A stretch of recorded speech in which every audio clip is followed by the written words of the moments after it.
Hello guys, कैसे हैं आप सब। गुड मॉर्निंग और स्वागत है सक्सेस पॉइंट क्लासेस में।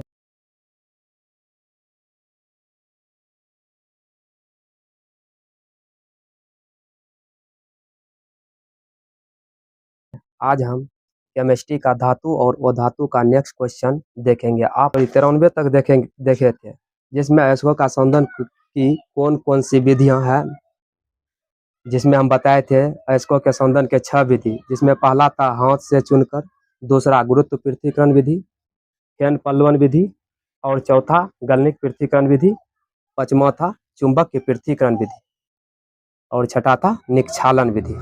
जिसमें से हम अयस्कों के सौंदर्य विधि, अयस्कों के सौंदर्य यानी कि अयस्कों के सौंदर्य से हाथ से चुनकर विधि का वर्णन जान चुके थे।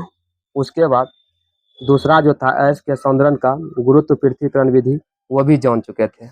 आज जानेंगे उसके जस्ट आगे जो छूटे थे उसको देखना है, जो कि क्वेश्चन नंबर 94। क्वेश्चन नंबर 94, फेन पल्लवन विधि क्या था। फेन पल्लवन विधि का क्या वर्णन है, फेन पल्लवन विधि का क्या कार्य है, अथवा सल्फाइड अयस्क का संशोधन किस विधि के द्वारा और कैसे किया जाता है। सल्फाइड अयस्क का संशोधन किस विधि के द्वारा और कैसे किया जाता है। तो देखो इसका आंसर होगा, ध्यान में रखेगा, सल्फाइड अयस्कों का संशोधन फेन पल्लवन विधि द्वारा किया जाता है। सल्फाइड अयस्कों का संशोधन फेन पल्लवन विधि द्वारा किया जाता है। इस विधि में अयस्कों के चूर्ण को पानी से भरे नाद में डालकर ऊपर से घुला दिया जाता है। पाइन तेल का 2-4 बूंद डालकर उसमें हवा को तेज झोंका प्रवाहित किया जाता है। इससे झाग उत्पन्न होता है, जो अयस्क के हल्के कणों को अपने साथ लेकर जल की सतह पर तैरने लग जाता है और अशुद्धियां बर्तन की पेंदी में नीचे बैठ जाते हैं। उसके बाद फेन को छानकर अलग करके अयस्क को धूप में सुखा लिया जाता है। इससे प्राप्त जो भी प्राप्त पदार्थ होते हैं वह उस विधि से हम अयस्क प्राप्त करते हैं। नेक्स्ट क्वेश्चन जो कि 95 नंबर कह रहा है, गलनिक पृथक्करण विधि क्या है, वर्णन करें। गलनिक पृथक्करण विधि द्वारा ऐसे अयस्कों का संशोधन किया जाता है जिसमें कि अयस्क का द्रव्यमान एवं उसमें मौजूद अशुद्धियों की द्रव्यमान से कम होता है। क्या बोले, गलनिक पृथक्करण विधि द्वारा ऐसे अयस्कों का संशोधन किया जाता है जिसमें कि अयस्क का द्रव्यमान उसमें मौजूद अशुद्धियों के द्रव्यमान से कम होता है। इस विधि में अशुद्ध अयस्क को किसी बर्तन में गर्म कर पिघला दिया जाता है। इस विधि में अशुद्ध अयस्क को किसी बर्तन में गर्म कर पिघला दिया जाता है।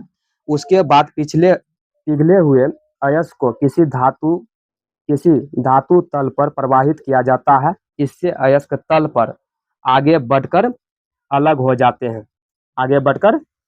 जाते हैं और अशुद्धियां पीछे छूट जाते हैं। यानी कहने का मतलब हुआ कि गलनिक पृथक्करण विधि द्वारा हम ऐसे अयस्कों का संशोधन करते हैं जिसमें अयस्क का द्रव्यमान एवं उसमें मौजूद अशुद्धियों के द्रव्यमान से कम हो, और जब इसको किसी धातु में अशुद्ध अयस्क को किसी बर्तन में गर्म कर पिघला दिया जाता है, तो उसके बाद पिघले हुए अयस्क को किसी धातु पर रखते हैं। जब धातु पर रखते हैं तो इससे जो अयस्क तल पर आगे बढ़ जाते हैं और अशुद्ध पदार्थ धातु के तल पर पीछे ही रह जाते हैं। इस विधि द्वारा हम अयस्कों का संशोधन करते हैं। नेक्स्ट क्वेश्चन 96 नंबर, अयस्क के संशोधन के चुंबक के पृथक्करण विधि क्या है। अयस्क के संशोधन के चुंबक के पृथक्करण विधि क्या है। क्वेश्चन नंबर 96 क्या है, अयस्क के संशोधन के चुंबक के पृथक्करण विधि क्या है। चुंबक पृथक्करण विधि द्वारा, इसका आंसर होगा, चुंबक पृथक्करण विधि के द्वारा ऐसे अयस्क का संशोधन किया जाता है जिस अयस्क में मौजूद अशुद्धियों तथा अयस्क दोनों में से कोई एक चुंबक पदार्थ हो।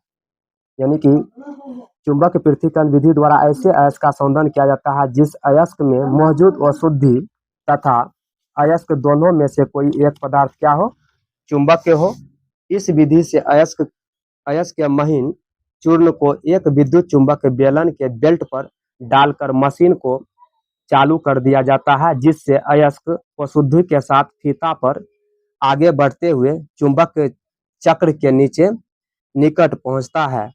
तो उनमें से जो पदार्थ चुंबक होता है वे चक्र के निकट और जो वो चुंबक होता है वे चक्र से दूर जमा होते चला जाता है। इस प्रकार अयस्क से अशुद्धि अलग अलग हो जाते हैं। करा नेक्स्ट 97 नंबर का क्वेश्चन क्या कर रहा है, निक्षालन विधि। निक्षालन विधि क्या है, वर्णन करें। अगर क्वेश्चन पूछेंगे तो ऐसे पूछेंगे, निक्षालन विधि क्या है, वर्णन करें। तो निक्षालन विधि इसका आंसर है अयस्कों के सौंदर्य में वह विधि, अयस्कों के सौंदर्य की वह विधि जिसमें अयस्क और उसमें मौजूद अशुद्धि के रासायनिक गुणों के उपयोग कर उसे अलग अलग किया जाता है, उसे ही निक्षालन विधि कहते हैं। इस कहने का मतलब इस विधि के द्वारा जो है रासायनिक गुणों का उपयोग करके हम अयस्क का सौंदर्य करते हैं। इस विधि में अयस्क के चूर्ण को एक उपयुक्त विलायक में डालकर रासायनिक अभिक्रिया के द्वारा अशुद्धियों को दूर किया जाता है। इस विधि के द्वारा बॉक्साइट, सिल्वर और गोल्ड के अयस्कों का सौंदर्य किया जाता है। ध्यान रखना, इस विधि के द्वारा बॉक्साइट, सिल्वर और गोल्ड के अयस्कों का सौंदर्य किया जाता है। क्वेश्चन नंबर नेक्स्ट क्वेश्चन जो है 98 नंबर का, सौंदर्यित अयस्क को किन दो क्रियाओं के द्वारा धातु के ऑक्साइड में बदला जाता है। सौंदर्यित अयस्क को किन दो क्रियाओं के द्वारा धातु के ऑक्साइड में बदला जाता है। तो नंबर फर्स्ट भर्जन या जारन विधि द्वारा और दूसरा निष्पादन विधि द्वारा, जो कि 99 नंबर का क्वेश्चन है। भर्जन या जारन क्या है, उदाहरण देकर के समझाइए। तो सही सुना, अगर क्वेश्चन में पूछेगा भर्जन या जारन क्या है, उदाहरण देकर के समझाए। अगर क्वेश्चन पूछेंगे तो सेम क्वेश्चन ऐसे ही बनेंगे, जो कि भारतीय भवन का पूरा कंटेंट बना करके क्वेश्चन को निकाला गया है। देखो आंसर इसका उत्तर कर रहा है, जब सौंदर्यित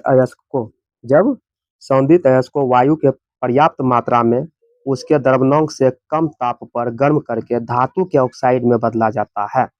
जब सौंदर्यित अयस्क को वायु के पर्याप्त मात्रा में उसके द्रव्यमान से कम ताप पर गर्म करके धातु के ऑक्साइड में बदला जाता है तो उसे भर्जन या जारन कहते हैं।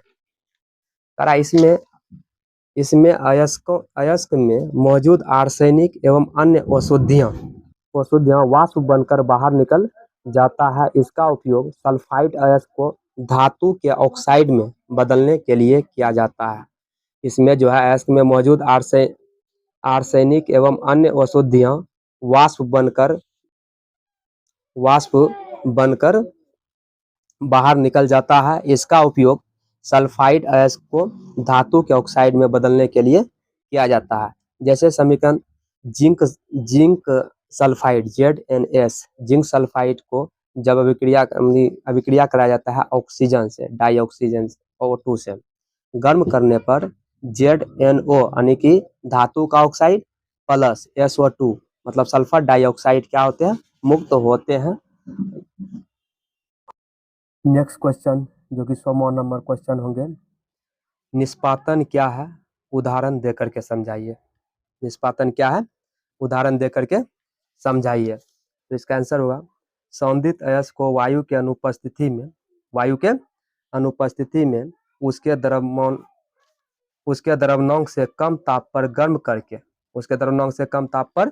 गर्म करके धातु के ऑक्साइड में बदलने की प्रक्रिया को निष्पादन कहते हैं। इसके द्वारा ऑक्साइड एवं कार्बोनेट अयस्कों को धातु के ऑक्साइड में बदलने के लिए किया जाता है।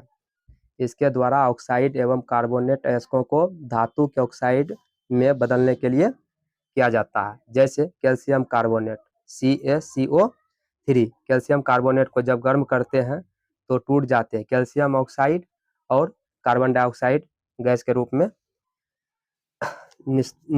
निस्तापित हो जाते